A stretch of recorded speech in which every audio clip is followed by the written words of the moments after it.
इधर से काट रहे हैं तो हेल्प कर रहे हैं डिसेक्शन के अंदर। हेल्प नहीं है इसमें और डिसेक्टिंग फोर्स भी पकड़ा नहीं है तब क्या मेरा बंद हो गई।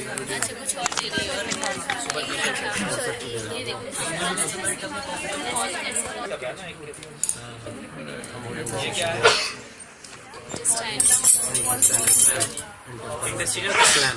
इंटेस्टिनल क्लैम्प कहलाता है, ठीक है। ये कर्व्ड इंटेस्टिनल क्लैम्प है, ये स्ट्रेट इंटेस्टिनल क्लैम्प है, ठीक है। इसमें क्या है कि लॉन्गिट्यूडनल सेरेशन है, ठीक है। लॉन्गिट्यूडनल सेरेशन जा रहे हैं इसके अंदर। हमें तो सॉफ्ट स्ट्रक्चर पकड़ना है, bowel is a very soft structure, तो उसको सिर्फ अक्लूड करने के लिए जब हम डिसेक्शन कर रहे हैं बावल का एक पार्ट रिमूव करना है, लेकिन बावल के अंदर बाइल है और जूसेज हैं या फीकल मैटर है तो स्पिल ना हो, तो इसलिए आप 2 एंड को क्लैम्प कर देते हो और बीच का एंड रिमूव कर दिया तो ये ब्लॉक हो गया, तो स्पिलेज नहीं हुआ, कंटेमिनेट नहीं हुआ हमारा, तो उसके लिए यूज़ करते हैं। दूसरी बात क्या है कि इसमें थोड़ा सा हल्का सा गैप क्लोज करने के बाद भी गैप रहता है ना, इसीलिए गैप रहता है कि बस अक्लूड हो बावल, क्रश ना हो जाए, समझे, इसलिए होता है ये गैप। क्योंकि आप अगर तीनों लगा भी देंगे तब भी गैप ऑलमोस्ट बचा रहेगा, ठीक है। तो यूजुअली हम थर्ड तक जाते नहीं है बावल क्लैम्प करने के लिए, ठीक है। कर्व भी यूज़ कर सकते हैं और स्ट्रेट भी यूज़ कर सकते हैं। इसमें स्पेस पूरा पर हम जाते हैं चीटल्स फोर्सेप कहलाती है, चीटल्स चीटल्स चीटल्स CHEATELS चीटल्स CHEATEL चीटल्स फोर्सेप है। इसका यूज़ क्या है? हाँ, स्टेलाइज इंस्ट्रूमेंट को होल्ड करने के लिए करते हैं हम इसको, ठीक है। इसे इंस्ट्रूमेंट को ट्रांसफ़र करना है, किसी ने सर्जरी कर रहा है, कोई नया इंस्ट्रूमेंट चाहिए, स्टेलाइज ट्रे में से ओपन किया और आपने इससे होल्ड कर दिया और उसको ट्रांसफ़र कर दिया, तो स्टेलाइजेशन मेंटेन करने के लिए होता है। इसको कैसे स्टेलाइज रखेंगे? इसको हम सेवलॉन या सेट्रीमाइड वाले सोल्यूशन के अंदर डिप रखते हैं, हर वक्त साइडेक्स के अंदर डिप रखते हैं टिप को और यूज़ किया। इधर ये अनस्लाइज पार्ट रहता है, ये स्लाइज पार्ट हो जाता है उसका, तो स्लाइज को transfer of the sterilise instrument आप यूज़ करते हो चीटल्स फोर्सेप, या टू विड्रॉ द कॉटन और soak from the sterilised drum box. एक बॉक्स अगर कैजुअलिटी में जाते होगे देखोगे बॉक्स रखा रहता है, हाथ डाल के निकाल लेते हैं जल्दी में, तो उसमें लेकिन बराबर में ये बड़ी रहती है, इसका ध्यान नहीं जाता, तो निकाल लेते हैं जल्दबाजी करें, तो इससे यूज़ करना चाहिए वहाँ पर चीटल्स फोर्सेप, इसीलिए चीटल्स सेवलॉन रहता है।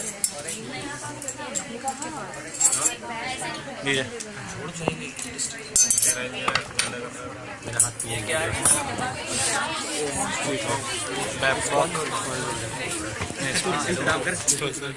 ठीक है, ये एक्चुअली ना ये वो स्पॉन्ज वेल्डिंग फोर्सेप नहीं है।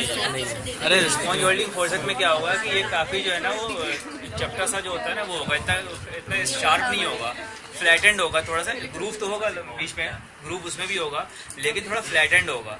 इस तरह से डायग्राम बनाता हूँ मैं सर, कंपेयर है ही कहाँ जो मैं कंपेयर करूँ किससे, है ही नहीं यहाँ पे, ठीक है। इस तरह से आएगा वो भी स्पॉन्ज वेल्डिंग फोर्सेप, लेकिन बीच में इतना फ्लैटेंड होगा ये वाला पार्ट जो है, ठीक है। इसमें फ्लैटेंड नहीं है, इसके अंदर ऑलमोस्ट शार्प सा पार्ट पड़ा हुआ है, ठीक है। और उसके बाद उसमें लॉन्गिट्यूडनल सिरेशंस होंगे, क्योंकि हमें स्पॉन्ज को होल्ड करना है तो ग्रिप चाहिए ना वहाँ पे, तो यहाँ पे ऐसे लॉन्गिट्यूडनल सिरेशन होंगे, दूसरा लिम्ब भी ऐसी होगा इसका और उसके अंदर भी फ्लैटेंड सा होगा, तो वो इस रैम्पलीज स्पॉन्ज होल्डिंग फोर्सेप कहलाती है, रैम्पलीज sponge holding forceps.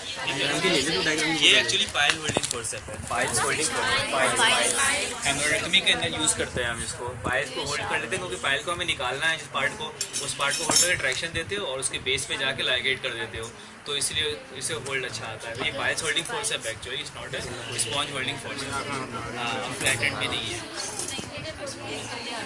Sponge holding pile के जैसे ही इसके बीच में चला जाता है, ये है पाइल होल्डिंग फोर्सेप। यहाँ पे है, इसमें क्या है? ये शार्प क्या शार्प है? मतलब इसमें सिरेशन जब अंदर वाले शार्प होते हैं वो शार्प होता है, वो इसका साइज निकालना होता है।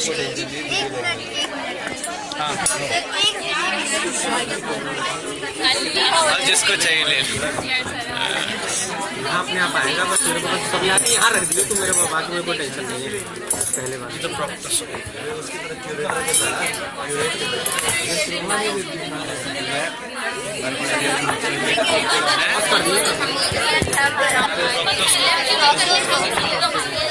अरे सुन लो यार, सुन लो, अरे सुन लो, मैं कोई बोला ही नहीं था। कैलीज प्रोक्टोस्कोप कहलाता है ये, कैलीज KELLYS कैलीज प्रोक्टोस्कोप, ठीक है, या सिंपली प्रोक्टोस्कोप भी कहते हैं। उसका पार्ट का ये ऑब्ट्यूरेटर कहलाता है, ठीक है, और ये है प्रॉपर प्रोक्टोस्कोप प्रॉपर जो होता है, या एनोस्कोप भी बोलते हैं आप इसको, ठीक है। और इसके साइज़ का है नहीं ये, ठीक है, ये बड़ा किसी और का है, ये किसी और का है। ये ऑब्टूरेटर कहलाता है, ऑब्टूरेटर। ऑब्टूरेटर कहलाएगा ये। एक्चुअली ये पुराने ज़माने का यूजुअली जो प्रोक्टोस्कोप आते हैं उसमें लाइट सोर्स नहीं होता, लाइट सोर्स एक्सटर्नल होता है, टॉर्च ओपीडी में देखा होगा, टॉर्च पकड़ के आदमी खड़ा रहता है, ठीक है। लेकिन पुराने कभी कुछ आते हैं इसमें लाइट सोर्स भी होता है, जैसे ये है ना, ये उस टाइप का है कि ऐसा लग रहा है लाइट सोर्स रहा होगा इसके अंदर, ठीक है। अंदर का ओपनिंग है, यहाँ पे बल्ब रहा होगा और कुछ बैटरी सिस्टम रहा होगा उसके लिए, ठीक है। या सिंपली बायोप्सी लेने के लिए है। बहरहाल लाइट सोर्स एक्सटर्नल होता है। प्रोक्टोस्कोप में क्या काम है, एनल कैविटी को देखने के लिए हम यूज़ करते हैं इसको। पहले ऑपरेटर डालते हैं, कैसे देखेंगे हम, कैसे पूरा प्रोसीजर डिस्क्राइब करो। क्या क्या position is the most common. और कौन सी पोजीशन नहीं हो पा रहा है लेटरल पेशेंट, वो तो और मुश्किल है। चलो एक वो पोजीशन है सिम्स लेटर पोजीशन हो गई। मोस्ट कॉमनली हम सिम्स पोजीशन भी करते हैं, लेफ्ट लेटर पोजीशन जो उसमें करते हैं। जैक नाइन पोजीशन हो सकता है, या होता है तुम्हारा कि पेशेंट को सिंपली लिटा के और पैर को नीचे लटका के जो है स्लाइडिंग उस पोजीशन में कर सकते हैं। प्रोन पोजीशन जो होता है, प्रोन पोजीशन के अंदर आप कर सकते हो पेशेंट को, ये है। उसके बाद क्या करना है, एक्सप्लेन करना है, पेशेंट से कंसेंट लेनी है, एग्जामिन करना है, ठीक है। उसके बाद आप इसको असेंबलिंग करोगे, वापस इसके ऊपर जेली लगाओगे, ठीक है। अब पहले पेशेंट का एनल को एग्जामिन करना है, ये कोई एक्यूट फिशर तो नहीं है, क्योंकि एक्यूट फिशर में it is contraindicated for proctoscopy. Pain बहुत ज़्यादा होगा, patient not allowed to go, ठीक है। तो आपको एग्जामिन करना है, अगर कोई एक्यूट फिशर नहीं है then after lubricating the instrument you will insert the instrument, ठीक है। टू फेसिंग टिप जो होगा इसका अम्बलाइकस की तरफ रहेगा जब आप एंट्री करोगे तो, ठीक है। टूवर्ड्स द अम्बलाइकस रहेगा।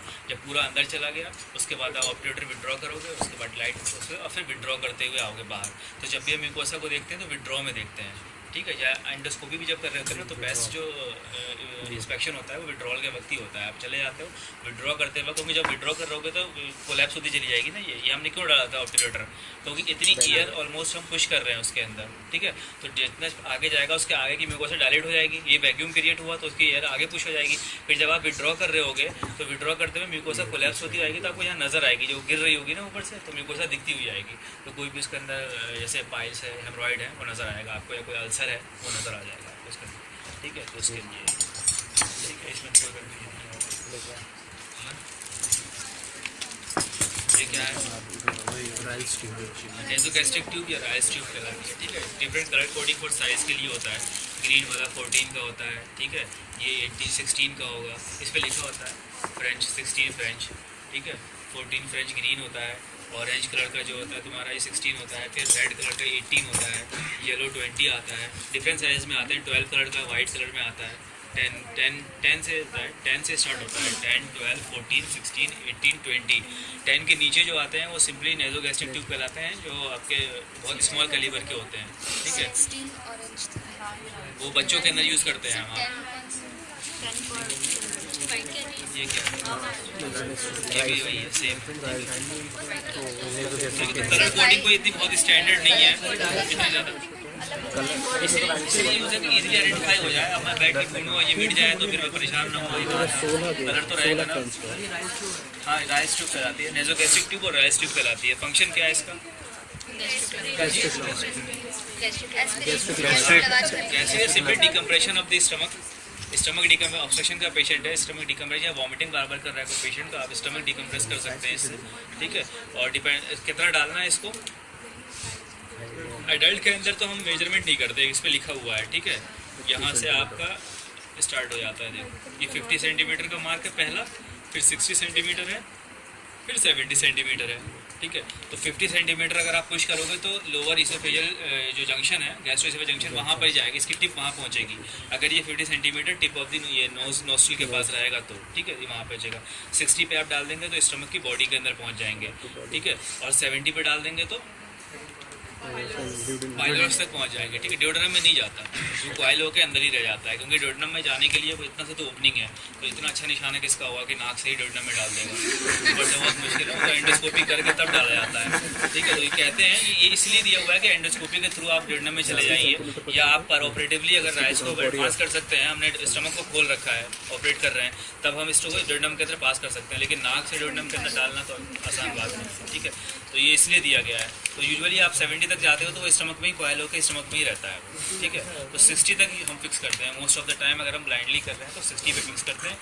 उसके बाद इसको यूरोबैग से कनेक्ट कर देते हो। इसमें 2 सिस्टम होता है, एक सिरिंजिंग के लिए होता है, ये पहले वाला आप नॉट खोलोगे तो इसमें 10 ml की सिरिंज लगा के आपको पुश करना हो या एस्पिरेट करना हो कुछ भी उसके लिए, और दूसरे में आप फ्री फ्लो करना चाहते हैं तो यूरोबैग जो आता है वो कनेक्ट कर दिए, तो इसके लिए बड़ी ओपनिंग है यहाँ, ठीक है। इससे ये छोटा सा ना आप वापस को रिपोजिट कर दो तो इसमें 10 ml की सिरिंज का टिप फिक्स हो जाएगा, सिर्फ सिरिंज नीडल नहीं, ठीक है। और इसको खोल देंगे तो आप यूरो बैग के अंदर बड़ा आ जाएगा, यूरो बैग के अंदर जाकर तो फ्री ड्रेनेज हो जाएगा किसी भी चीज़ का।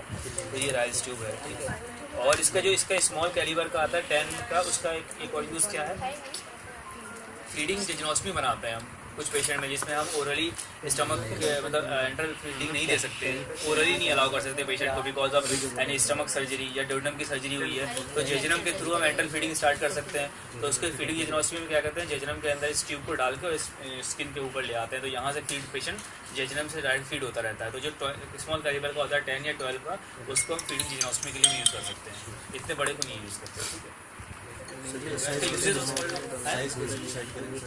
किस चीज़ का, हाँ एज के अकॉर्डिंग देखो, अगर बच्चा है, कोई बच्चा क्या मतलब जब अडल्ट है तो आप उसके अंदर 14, 16, 18, 20 किसी भी, अब ये डिपेंड करेगा कि आपका पर्पस क्या है। जैसे गैस्ट्रिक लवाज करना है तो 14 से बहुत मुश्किल होगा, उसने जो भी खाना खाया होगा वो उसमें आई के अंदर फंस जाएगा, ठीक है, तो वो होगा नहीं गैस्ट्रिक लवाज। उसके लिए आपको 18 चाहिए होगा या 20 चाहिए होगा गैस्ट्रिक लवाज के लिए। अपर जीआई ब्लीड का कोई पेशेंट आया है, उसमें गैस्ट्रिक लवाज करना है, आपको क्लॉट्स बने होंगे अंदर की तरफ, तो उसके लिए आपको वाइट बोर्ड चाहिए होगा, तो 18 का या 20 का यूज़ करते हो अपर जीआई ब्लीड के लिए। लेकिन सिंपली डिकम्प्रेस करना है पेशेंट को तो 16 का, मोस्ट ऑफ द टाइम हम 16 का यूज़ करते हैं, ठीक है।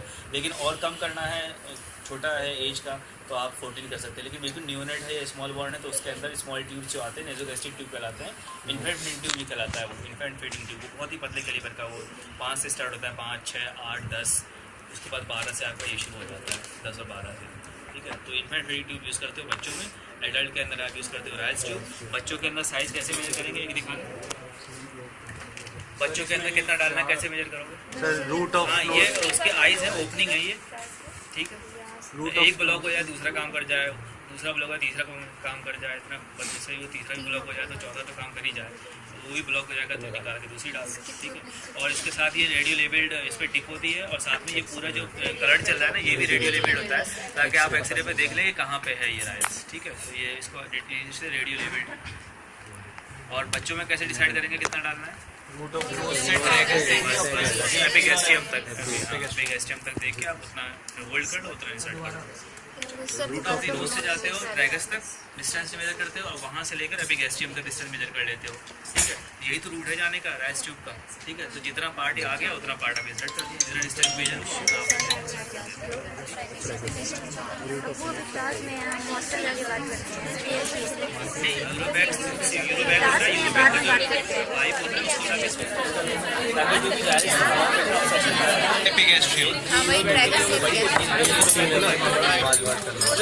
इसकी जो कलर्ड वाली है, ये कलर्ड वाली वो है ना, इसमें कैसे लगेगी कलर्ड वाली रेडियो पे है। और इसमें कितनी 4 ओपनिंग होंगी ना, 4 उसी मेरा लग फोटो इसके लिए इसमें दूसरा दिया, सक करना हो सक करिए, या पुश करना हो तो पुश कर दीजिए। इसके अंदर ये फिट हो गई यहाँ पे तो कोई लीक नहीं आएगा। यहाँ से कैसे डाल लोगे, यहाँ से नहीं पॉसिबल है, यहाँ से डालोगे पानी बाहर गिर जाएगा, जो भी इसमें यूरो बैग कनेक्ट करते हो इसके अंदर। कौन सी मार्किंग, ये है ना 50 लिखा होता है, एग्जामिनर देगा उठा के देख भी लोगे, इतना बहुत टाइम होता है वहाँ पे, बता सकते हैं सब दिख रहा है, नंबर भी लिखा होगा इसमें कि तुम्हारा 16 फ्रेंच का कलर याद करने की जरूरत नहीं है, उठा के सबसे पहले नंबर देख लो तो बताइए लिखा हुआ है 16 फ्रेंच। और सेंटीमीटर में कितना है, कैसे कन्वर्जन रेट है फ्रेंच और सेंटीमीटर का? 1/3 होता है फ्रेंच का, मतलब 1 फ्रेंच इज 1/3 ऑफ सेंटीमीटर, ठीक है। 16 फ्रेंच का है, 13 सेंटीमीटर हो गया, 6 centimetre, sorry 6 mm not centimetre, 6 mm।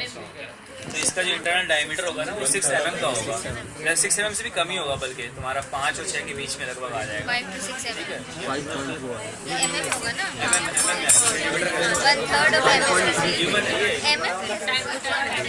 Human का डायमीटर, ह्यूमन का डायमीटर है, ये फ्रेंच है, ह्यूमन का डायमीटर है, ये पढ़ूंगा डायमीटर है है। इंटरनल डायमीटर बता देगा ना इसका, इंटरनल डायमीटर 1/3 जब ये तीसरा जितना फ्रेंच है वो 1/3 into 1/3 mm कर दो। वो नेट पे देख रहे हैं कितना पोली कैथेटर अबे सुन लो, अरे सुन ले यार। सुन लो। ये सेल्फ रिटेनिंग फोली कैथेटर कहलाता है। सेल्फ रिटेनिंग इसलिए कि यहाँ पे बल्ब होता है एक जो कि खुद रिटेन हो जाता है उसके अंदर। आपके जब ब्लैडर का मैनिपुलेट कर देते हो तो रिटेन हो सकता है। कैसे करना है इसका? अच्छा, इसके भी कोडिंग है और नंबरिंग है। कोई ऐसा इसमें कलर कोडिंग याद करने की जरूरत नहीं है, नंबर लिखा होता है यहाँ पे। देखो ये लिखा हुआ है 14 फ्रेंच, ये लिखा हुआ है इसके ऊपर, ठीक है। 14 फ्रेंच लिखा हुआ है इसके ऊपर, ठीक है। और ये तुम्हारा कितना है? ये 8 फ्रेंच लिखा हुआ है इसके ऊपर, ठीक है। तो कलर कोडिंग इतनी याद करने की इसमें जरूरत नहीं है, ठीक है। Depending upon the age of the person, बहुत स्मॉल चिल्ड्रन है तो आप इसमें 6 का डालते हो, थोड़ा 4, 5, 6 ईयर का है तो 8 का डालते हो। यंग एडल्ट्स के अंदर आप 14 या 16 का डालते हैं। यंग एडल्ट्स में 14 या 16 का डालते हैं आप फोली कैथेटर। क्यों डालना है? ब्लैडर को डिकम्प्रेस करने के लिए। रीज़न कुछ भी हो सकता है, measurement of the urine output, या पेशेंट रिटेंशन लेके आया है, एक्यूट यूरिन रिटेंशन लेके आया है तो आपने ब्लैडर डिकम्प्रेस, पर्पस है डिकम्प्रेशन ऑफ द ब्लैडर। ये फोली कैथेटर का पर्पस है, ठीक है। कैसे डालना है फोली कैथेटर? नो टेस्ट टेक्निक से डालना होता है। हाँ, मतलब इवन अगर आपको दिया जाए कि राइस ट्यूब डालना है एक पेशेंट को और एक को फोली डालना है और एक ही ग्लव्स है तो पहले क्या डालोगे? पहले फोली पहले। इतना इंस्टॉलेशन का ध्यान रखना है कि भले ही माउथ को बाद में टच किया जाए लेकिन फोली को पहले डालना है। अगर इंस्टॉलेशन का मतलब ये इसलिए बताया जाएगा कि इंस्टॉलेशन का इतना ध्यान रखना है। वैसा नहीं कि ऐसे ही करना शुरू कर देंगे ग्लव्स लेके और पहले फोली डाल जाए, ऐसा नहीं करना, ठीक है। तो पहले इंस्टॉलेशन का प्रॉपर ध्यान रखना है, पेशेंट को प्रॉपर एक्सपोज करना है, ठीक है। उसके बाद जो उसका अगर मेल के अंदर आप डाल रहे हैं तो प्रीवियस और अनसर्कमसाइज मेल है तो प्रीवियस रिट्रैक्ट करके और बीटाडीन से क्लियर करना है एरिया को। फिर एक आदमी आपको असिस्टेंट रहेगा साथ के अंदर जो कि अनस्टाइल रहेगा। आपने ग्लव्स पहन लिया, स्टेलाइजर हो गया आप, ठीक है। वो आपको ओपन करके देगा। पहले जेली ज़ाइलोक्विन जेली लेना है, उसको असेंबल करने के बाद फिर कहते हैं टिप पे लगाना है, ठीक है, ज़ाइलोक्विन जेली को। उसके बाद पूरे यूथरा के अंदर जो भी 30 ml की आती है वो पूरा आपको डालना है। उसके बाद एक सॉफ्ट क्रैम्प आता है, ये आइडियल तरीका है। सॉफ्ट क्रैम्प आता है, उसको लगा के आप रख देते हो 5 मिनट के लिए, ठीक है, ताकि अंदर का इससे हो जाए, इससे आपको प्रॉपर टाइम मिल जाए और लुब्रिकेट हो जाए। दोनों फंक्शन है उसका, ज़ाइलोक्विन जेली का lubrication as well as to exercise the urethra, ठीक है। उसके बाद आप फोली कैथेटर खोलते हो और उसके बाद आप पेनिस को होल्ड करने के बाद स्ट्रेट होल्ड करते हो और फिर आप एडवांस करते हो फोली कैथेटर को, ठीक है। पूरा आप मेल के अंदर एडवांस करते हैं यहाँ पर। अगर ये टिप ऑफ द मीटर्स है तो यहाँ तक एडवांस करेंगे, ठीक है। उसके बाद कंफर्म कर लेंगे कि यूरिन आया कि नहीं आया। दूसरी सिरिंज से लेके आप सक करके देखेंगे, इससे यूरिन आ गया, it means it is in the bladder. अब आप इसको जो भी यहाँ पे लिखा रहता है कि कितना साइज़ है, उसके अंदर कितने मैक्सिमम कैपेसिटी है। तो जो अडल्ट में हम 14 और 16 डालते हैं उसमें 10 to 20 ml से काम हो जाता है इन्फ्लेट द बल्ब को इन्फ्लेट करने के लिए। तो आप उतना नॉर्मल सलाइन लेते हो, इसमें अटैच करके। तुम्हारे टैच कौन है? कटी रहती है तुम लोगों से, पता ही नहीं रहता, पता नहीं यार, नंबर है, ठीक है। तो आप जो भी डिपेंड है ना 10 ml 20 ml या बच्चों के अंदर 5 ml to 2 ml, इसमें 3 ml की कैपेसिटी है। 3 ml लेके आप इन्फ्लेट करोगे तो बल्ब अंदर जाकर ऐसे इन्फ्लेट हो जाएगा। उसके बाद आप इसको बाहर विड्रॉ कर लोगे तो ये यहाँ फंस जाएगा ब्लैडर के अंदर, मतलब ब्लैडर नेक पे, तो इसलिए सेल्फ रिटेनिंग इसका नाम है। तो इसमें क्या डालना है, एयर या वाटर? एयर डालने से क्या होगा? अगर एयर डाल देते हैं तो क्या दिक्कत? प्रेशर क्या करना है? रप्चर हो 10 ml वाटर डाल लो, 10 ml एयर डाल लो, रप्चर क्यों होगा? कहाँ रप्चर हो रहा है? देखो मैं तो 5 ml तक एयर डाल दे रहा हूँ, नहीं हो रहा रप्चर है।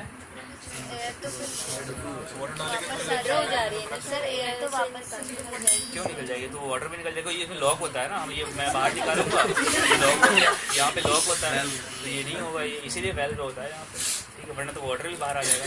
एयर डालोगे तो ब्लैडर के अंदर फ्लोट करता रहेगा ना, ये फ्लोट करेगा तो जाके कहाँ ऊपर ब्लैडर की वॉल से टकराएगा, ठीक है। तो पेशेंट को इरिटेट करेगा, वो हर वक्त करेगा, इरिटेट करेगा तो मैच्योरेशन रिफ्लेक्स आएगा, वो हर वक्त कहेगा कि मुझे यूरिन पास करना है जबकि ब्लैडर पड़ा हुआ है उसके अंदर, ठीक है। तो इसलिए वो फ्लोट करता रहेगा और अगर फ्लोट करेगा तो ब्लैडर के अंदर यूरिन आ गया तो वो ऊपर चला जाएगा। ये टिप भी ऊपर चली गई तो यूरिन भी नहीं आएगा, ठीक है। तो आप वाटर डालोगे तो वो डिप किया रहेगा अंदर की तरफ, इसलिए एयर से नहीं करना है, ठीक है। सर इसको जब इंसर्ट करेंगे तो कहाँ से पकड़ेंगे? क्या चीज़? मतलब जब इंसर्ट करेंगे तो आप यही चीज़ पकड़ोगे ना आप। टिप से पकड़ के करना है। करेंगे, स्टार्ट करेंगे, फिर आप इसके ऊपर एक प्लास्टिक शीट आती है, साइड वाले से प्लास्टिक शीट को आप नीचे विड्रॉ करते रहोगे और आपने ग्लव्स तो पहन ही रखा है इसमें, ये हो जाता रहेगा। फीमेल के अंदर आप 4, 5, 6 सेकंड जाने के बाद ही यूरिन आने लगता है, तो पूरा अंदर करने की जरूरत नहीं है उसको, ठीक है। वो आप तब भी रिफ्लेक्ट कर सकते हो, ठीक है। पूरा अंदर डालने की जरूरत नहीं है फीमेल के अंदर। निकालना कैसे निकालना है? तो पहले जो फ्लूइड है उसको हाँ, पहले फ्लूइड को एस्पिरेट कर लेना है। एस्पिरेट करने के बाद भी हो सकता है किसी ने 10 डाला हो, किसी ने 12 डाला हो, किसी ने डाला है वही निकाले, जरूरी तो नहीं है। तो पहले आपको पूरा 10 ml से एस्पिरेट करना, पूरा फुल आ गया, आप उसको फिर फेंक दीजिए, दोबारा लगाइए उसके अंदर, फिर एस्पिरेट कीजिए जब तक निगेटिव सेक्शन ना बन जाए। अगर ख़त्म हो जाएगा तो आपको कुछ आएगा नहीं, तो उस निगेटिव सेक्शन पे ही विड्रॉ करना है आपको, समझ गए? हो सकता है ना, कहाँ गया तुम्हारा दिमाग? आपने इसमें किसी ने 12 ml डाल दिया, बदमाश ने 12 ml डाल के चला गया वो, ठीक है। आपने कहा 10 ml हम यूजुअली डालते हैं हमारे यहाँ, आपने 10 ml स्प्रेड कर लिया, ठीक है। उसके बाद विड्रॉ करने लगे, लेकिन वो भी फंसा रहेगा और फंस के खींच दिया तो रप्चर हो जाएगा ये।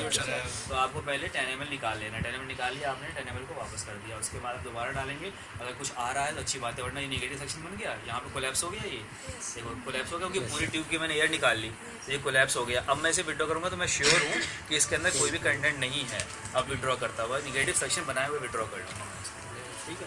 सर ये अटैच ही विड्रॉ करियो किससे पकड़। अरे यहाँ से पकड़, वहाँ से पकड़, वहाँ से ये भीड़ आने के लिए होगा, क्या के लिए डाला है? एंगल चेंज कर कोई नहीं होगा तो आएगा, ठीक है, आ गया। अच्छा ये है कि बाईवे कहलाता है, एक ट्राईवे भी आता है, ठीक है। बाईवे है कि एक तो यूरिन के लिए है, दूसरा बैलून के लिए। एक ट्राईवे आता है तो उससे एक से वाटर भी आप इंजेक्ट कर सकते हो। तो यूजुअली जो प्रोस्टेट सर्जरीज होती हैं तो उसमें after prostatectomy there is lot of bleeding, तो ब्लीडिंग हुई, क्लॉट बन जाएगा तो फंस जाएगा वो। तो हर वक्त एक इरिगेशन चलता रहता है कांस्टेंट, एक तरफ से वाटर इनफ्लो होता रहता है और दूसरे से वाटर आता रहता है, तीसरे से आपने बल्ब फ्लो कर रखा है। तो 24 to 48 आवर्स तक आफ्टर प्रोस्टेक्टमी आप इरिगेशन करते रहते हो ब्लड का। उसके बाद हीमोसिस अचीव हो जाती है, फिर आप विड्रॉ कर सकते हैं इसको। जब देखा क्लियर यूरिन आने लगा, कोई ब्लड नहीं आ रहा, तो 24 आवर और वेट किया, उसके बाद आपने विड्रॉ कर लिया। तो ट्राईवे आता है, वो लार्ज कैलिबर का होता है, इसलिए ताकि क्लॉट जो है बड़े होते हैं तो उसका आई बड़ी होगी तो आसानी से बाहर आते रहेंगे। तो वो 22 के अराउंड के होते हैं, 20 फ्रेंच के होते हैं, 22 फ्रेंच के होते हैं वो। इसको आई कहेंगे, ये आई होती है, ये आई कहलाती है, ठीक है। ये बल्ब है, ये आई है। तो ट्राईवे होता है और ये बाईवे है, सेल्फ ड्रेनिंग खोली कहते हैं।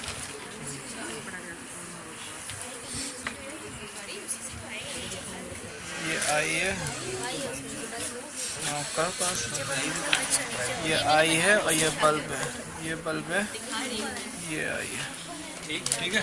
बाकी ये तुम्हारी ये क्या है, इंट्रावेनस कैथेटर, आईवी कैथेटर कहलाते हैं, इंट्रावेनस कैथेटर कहलाते हैं, ठीक है। हमारा क्या है, आईवी एक्सेस के लिए है, ड्रग इंजेक्ट करना है, वाटर इंजेक्ट करना है, मतलब फ्लूइड इंजेक्ट करना है पेशेंट के अंदर, तो आईवी एक्सेस के लिए आप यूज़ करते हो इंट्रावेनस कैथेटर होते हैं, ठीक है।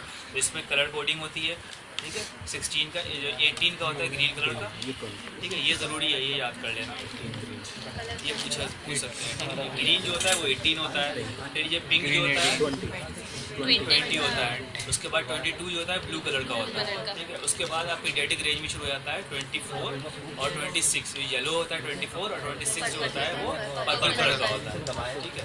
और इसके अलावा ऊपर जाते हो तो 16 हो गया, 18 हो गया, 16 आता है ग्रे कलर का, ग्रे का 16 होता है, और उससे ऊपर आता है 14 जो कि शायद वाइट कलर का होता है, वाइट होता है 14। तो हम यूजुअली जो most of the time use करते हैं वो 18 यूज़ करते हैं, ठीक है। 18 का यूज़ क्यों करते हैं, कब करते हैं, जब पेशेंट शॉक में हो, हमें रिसिस्टेट करना है। जितना साइज एक नंबर बढ़ता है उतना इसका कैलिबर जो है कम होता है, छोटा होता चला जाता है। तो 18 का कैलिबर ज़्यादा होगा, इसका कम होगा। तो पेशेंट शॉक में है, ज़्यादा मोर अमाउंट ऑफ फ्लूइड उसको जाना है, तो दोनों हाथ के अंदर 18 का लगा के और रश कर देते हो 1 से 2 लीटर फ्लूइड उसके अंदर। तो इसलिए 18 का या आप 16 का यूज़ करें, प्रीफरेबली 16 का यूज़ करना चाहिए शॉक पेशेंट के अंदर। लेकिन यहाँ पे यूजुअली अवेलेबल नहीं होता हमारे यहाँ, तो हम 18 से भी सफिशिएंट चला जाता है, ठीक है। और नॉर्मल रूटीन यूज़ के लिए आप 20 का यूज़ करते हो, ठीक है, जो फ्लूइड भी चला जाता है। ब्लड ट्रांसफ्यूजन के लिए 18 का यूज़ करना है, ठीक है, क्योंकि ब्लड इसके अंदर टूट जाता है, बहुत हाईली विस्कस होता है ब्लड, तो इससे आप ट्रांसफ्यूज करोगे तो उसमें फंस जाएगा, बार बार फ्लश करना पड़ेगा। तो 18 का यूज़ करना है इसके, ठीक है। उसके बाद तुम्हारा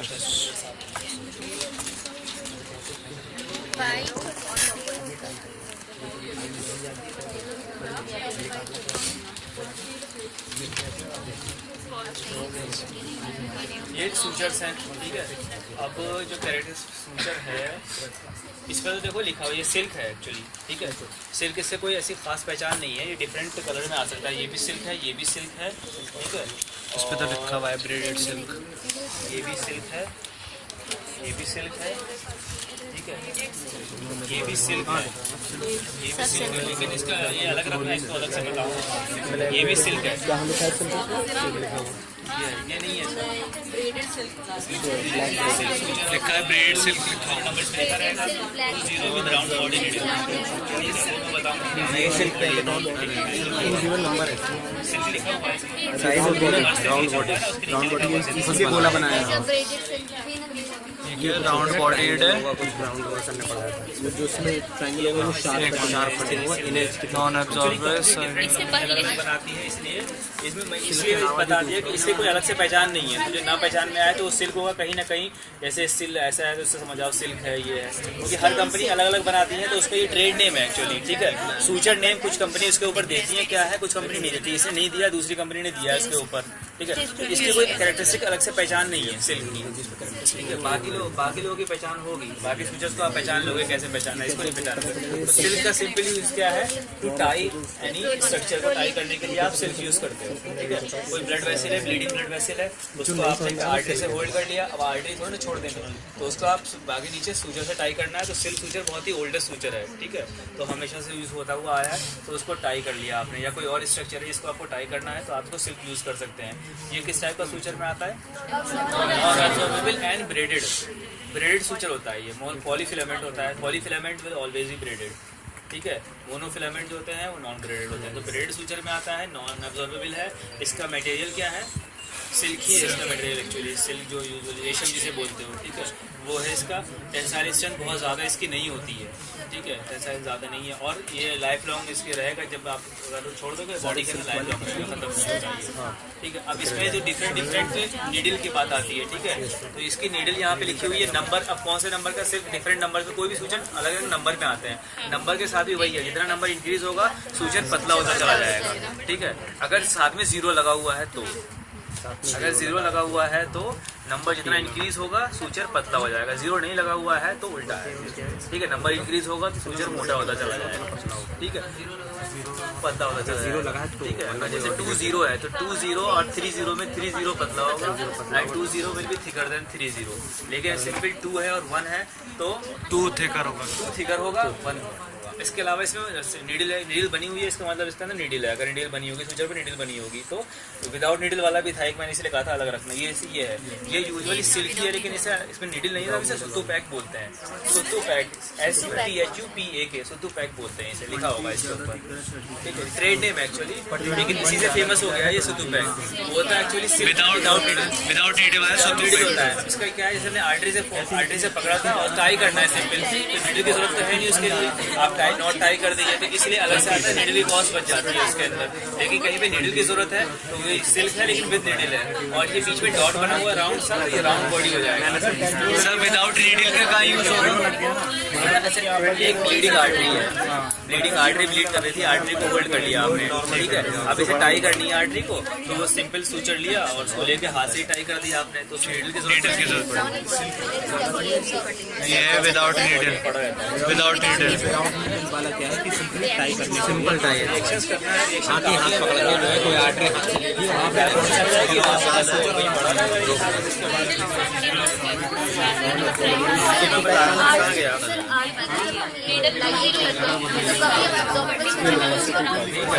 लॉन्ग पैटर्न भी यूज करते हैं, कर सकते हैं भाई। शुरू में आप इमोशन से अचीव किया हो, जो भी है राउंड बॉडी जो है वो नीडल का शेप होता है।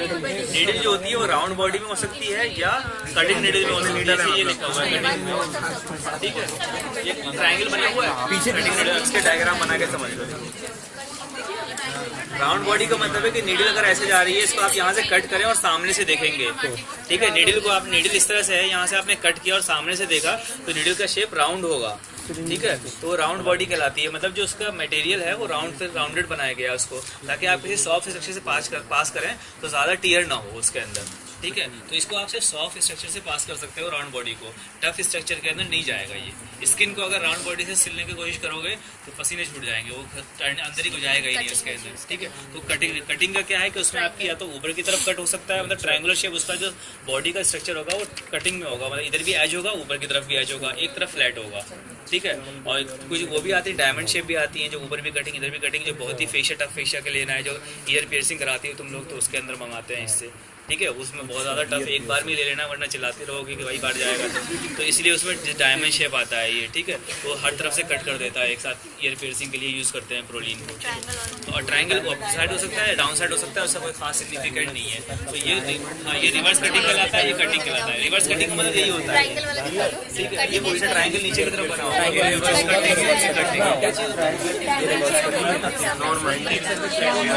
ये कटिंग है और ये राउंड है। फेस फ्लैट, ठीक है, फेसेस फ्लैट होंगे लेकिन फेस कटिंग है। रिवर्स ट्रायंगल और ये सर्कुलर बता दी, बाहर ही बनाया ना।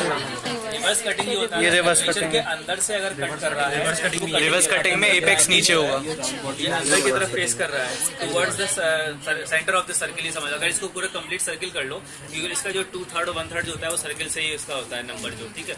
तो ये सर्किल अगर सर्कमफेरेंस पे फेस कर रहा है तो कटिंग हो गया, और अगर away from the circumference face कर रहा है तो रिवर्स कटिंग कहलाता है। तो स्किन के लिए यूजुअली रिवर्स कटिंग यूज करते हैं मोस्ट ऑफ द टाइम। उसका ट्रायंगल नीचे बना हुआ होगा, पिक्चर में बना, जैसे ये ट्रायंगल है, ये नीचे बना हुआ है ट्रायंगल है इसके अंदर, ठीक है। ये रिवर्स कटिंग, ये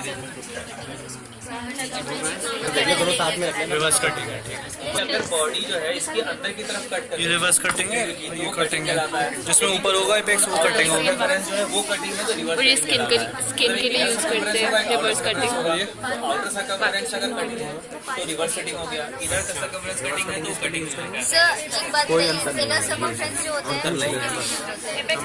ऐसा कोई खास यूज नहीं है, कटिंग आप यूज करते हो लेकिन जो स्किन के लिए यूज नहीं है वो रिवर्स कटिंग ही होती है। वो लेस ट्रोमेटिक होता है। रेस्टोमेटिक नहीं होगी, दोनों में ट्रोमेटिक होगी। राउंड बॉडी होगी तो रेस्टोमेटिक होगी, कटिंग वाली है ट्रोमेटिक होगी। ये वाली